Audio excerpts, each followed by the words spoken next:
नमस्कार, आपका स्वागत है रेवोल्यूशन स्टडी पॉइंट के यूट्यूब चैनल पर। और दोस्तों, हम लोग ग्रामीण प्रवेश में 2 लेक्चर आपने देख लिए थे, वो सामान्य परिचय था। आज भी सामान्य परिचय ही चलेगा क्लास नंबर 3 में, ठीक है। लगभग इसके बाद एक लेक्चर और ले लेंगे सामान्य परिचय का, उसके बाद जिसमें आपको मिलेगा जैसे लेखपाल के जो दस्तावेज होते हैं उनके बारे में, ठीक है। तो स्टार्ट कर दो भाई। कल की पीडीएफ आपने डाउनलोड कर ली होगी और यहाँ 10 की जगह भाई आप डाल लो क्या, यहाँ 10 की जगह डाल लो 12, ठीक। क्योंकि 11 तारीख को आ चुका था एक, आज 12 तारीख है तो आपने 12 डाल दिया, ठीक है। गलती से उसमें वही प्रिंट बनी रही पीडीएफ में, थंबनेल में, सॉरी। तो चलो स्टार्ट कर दो भाई आज का सेशन। जबरदस्ती हेडिंग बना लो। क्या कल तक आपने चकबंदी वाला भी कुछ पॉइंट देख लिया था, कहाँ कहाँ लागू हुई थी, ये सभी आज स्टार्ट कर लो। राजस्व परिषद लिख लो, राजस्व परिषद, राजस्व परिषद, ठीक। आपने हेडिंग डाल दी राजस्व परिषद। अब इसमें क्या है, देखो, राजस्व संबंधी जो विवाद होते हैं, राजस्व संबंधी जो विवाद होंगे तो उन्हें निपटाने के लिए ये न्यायालय आपको बनाया जाएगा, ठीक है, राजस्व परिषद में। अब राजस्व परिषद के जैसे राजस्व न्यायालय कितने हैं वो बताएंगे अभी, और राजस्व परिषद किन 2 टुकड़ियों पर काम करता है, उसे प्रशासनिक तौर पे और न्यायिक तौर पे, वो दोनों बताएंगे, ठीक। तो आप क्या लिख लो, यहाँ पे लिख लो, यहाँ लिखो, राजस्व संबंधी विवाद निपटाने के लिए शीर्ष न्यायालय होता है। राजस्व संबंधी विवाद निपटाने के लिए, विवाद निपटाने के लिए शीर्ष न्यायालय होता है, ठीक है, न्यायालय होता है, ठीक, होता है। अब बात करते हैं हम लोग राजस्व परिषद। देखो, अच्छा, एक क्वेश्चन आ जाता है, कुल न्यायालय, राजस्व न्यायालय कितने हैं, वही यहाँ लिख लो आप, कुल, उत्तर प्रदेश की बात कर रहे हो भाई, उत्तर प्रदेश में कुल राजस्व न्यायालय, राजस्व न्यायालय, ठीक है, कितने हैं, तो ये है 2651, ठीक है। वर्तमान में कितने हैं, 2651 न्यायालय हैं, ठीक। अब एक चीज और हेडिंग बना के लिख लो आप, जैसे राजस्व परिषद, राजस्व परिषद, 2 संस्थाएं काम करती हैं इसमें, कौन कौन सी। एक तो संस्था आपको मिलेगी प्रशासनिक मुख्यालय, प्रशासनिक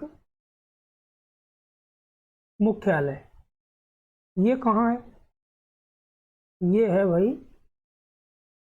लखनऊ, ठीक है, लखनऊ की खंडपीठ कहाँ है भाई, प्रशासनिक मुख्यालय की लखनऊ है। और एक है भाई न्यायिक मुख्यालय, न्यायिक मुख्यालय, न्यायिक मुख्यालय, ये कहाँ, ये भाई प्रयागराज, ठीक। अब प्रयागराज हो गया, पहले क्या था भाई, इलाहाबाद,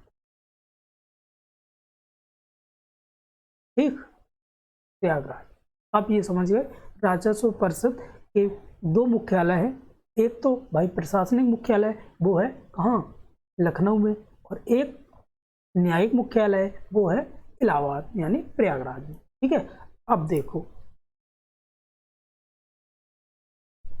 अब क्या देखोगे, देखो ये तो हमने कुछ ढांचा पढ़ लिया राजस्व के बारे में। अब बात करते हैं, हम लोग पढ़ क्या रहे, ग्रामीण प्रवेश। जब ग्रामीण प्रवेश पढ़ रहे हैं तो सबसे पहले दिमाग में आता है भाई गांव क्या है। ठीक है, गांव क्या चीज़ है, ग्राम क्या चीज़ है, उसके बारे में हम लोग देखेंगे। ठीक है, तो आप स्टार्ट कर दो भाई, 1 मिनट भाई।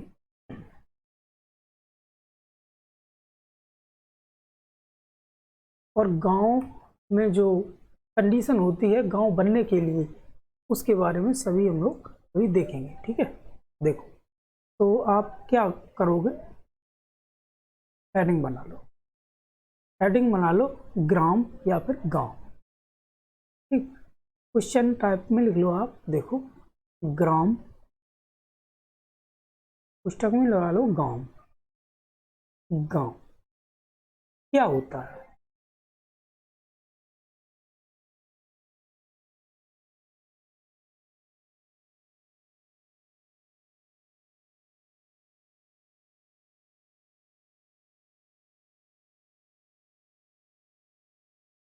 देखो ग्राम क्या होता है ये सबसे पहले,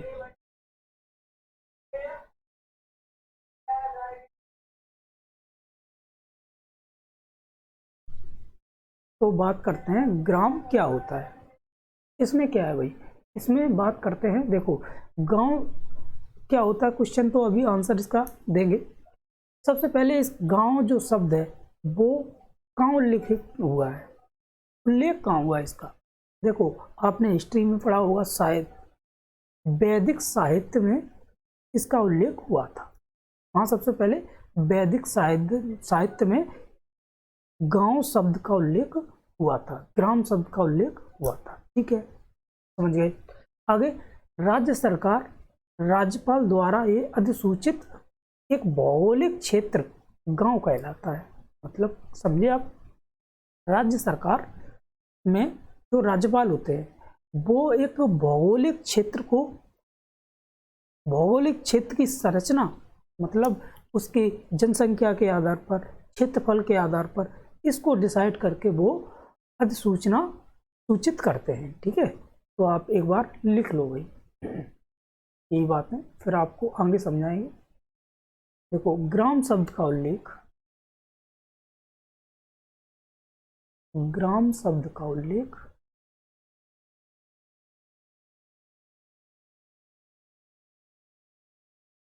उल्लेख कहाँ हुआ है, वैदिक साहित्य। ठीक, वैदिक साहित्य में ग्राम शब्द का उल्लेख हुआ है। ठीक है, आगे एक पॉइंट और बना लो, क्या बनाओगे, ये पॉइंट है आपका, राज्य सरकार,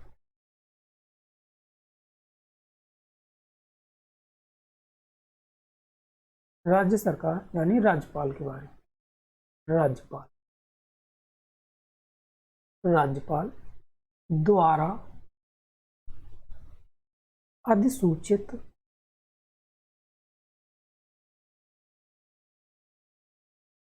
द्वारा अधिसूचित एक, एक भौगोलिक क्षेत्र,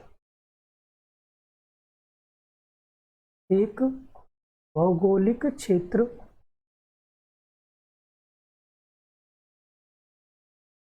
एक भौगोलिक क्षेत्र गांव कहलाता है। क्या कहलाता है भाई, गांव कहलाता है।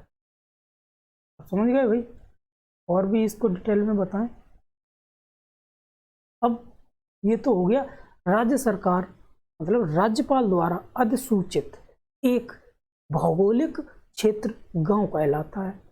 ये गांव की परिभाषा समझ गया भाई। अब गांव जैसे घोषित कब होगा, इसके लिए कुछ तो शर्तें होंगी भाई। ठीक है, वो शर्तें लिखो एक एक करके। अब लिख लो आप हेडिंग बना के, क्या, ग्रामीण क्षेत्र घोषित होने के लिए शर्तें। देखो ग्रामीण क्षेत्र घोषित होने के लिए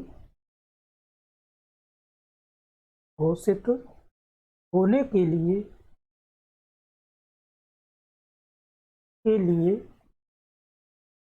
लिखो।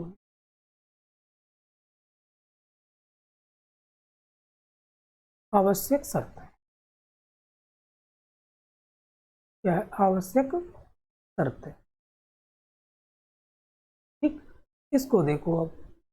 आवश्यक शर्तें क्या क्या होंगी भाई, तो एक बॉक्स में बंद करके चिपका लो भाई। ठीक, अब शर्तें देखो, हेडिंग बना लो। नंबर 1 शर्त किसके बारे में? जनसंख्या कितनी होनी चाहिए, जनसंख्या। ठीक है, जनसंख्या देखेंगे।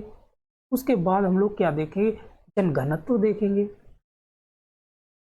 कितनी घनी आबादी है। ठीक है, उसी हिसाब से जनघनत्व देखेंगे, जन घनत्व देखेंगे, और फिर